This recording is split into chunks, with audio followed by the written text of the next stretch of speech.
The Falcons started off the season with a big loss to New Orleans, but can they get it together and make it to the playoffs? Here's Bill Shanks with tonight's BS Report. So how are we supposed to feel about the Atlanta Falcons' Week 1 loss to the rival New Orleans Saints? Well, not really too good, to be honest. The expectations are high for this team, and it's really their fault. Remember, they were the team only a few yards away from a Super Bowl. They were the team that had a 17-0 lead in the NFC Championship game, only to lose the lead and the game. So sure, we believe they could beat a team that had the worst defense in NFL history last season, and a team that was missing a handful of starters and even had two defensive players hurt during the game. This Atlanta offense was supposed to be the best in football, able to score at will on anyone, and yet it could only muster, don't you just love it when that word is used in a sentence, could only muster 17 lousy points on the pathetic Saints defense. Well, maybe it's not so pathetic after all, or maybe that's the way to describe Atlanta's offensive line. You can't blame Matt Ryan or Steven Jackson or Roddy White or Julio Jones or even Tony Gonzalez, but it's the 5 players that line up to protect those star skill players that should shoulder the blame.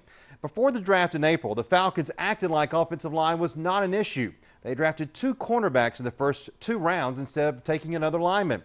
They knew center Todd McClure was going to retire. They knew they might cut tackle Tyson Claybrook. But yet they trusted the right side of the line to one player, Mike Johnson, that had played in 16 games and started only once in 3 years, and another player, Garrett Reynolds, that had failed to finish the last 2 years because of injury. So what happens?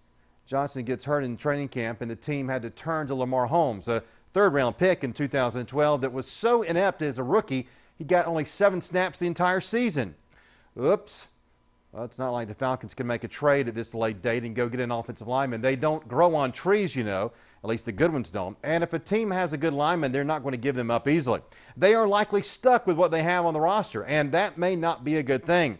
This is something that gets fixed in free agency in March or in the draft in April, not in the first few weeks of a season that is supposed to finish with an appearance in the Super Bowl. But after what we saw Sunday, is this a Super Bowl contender?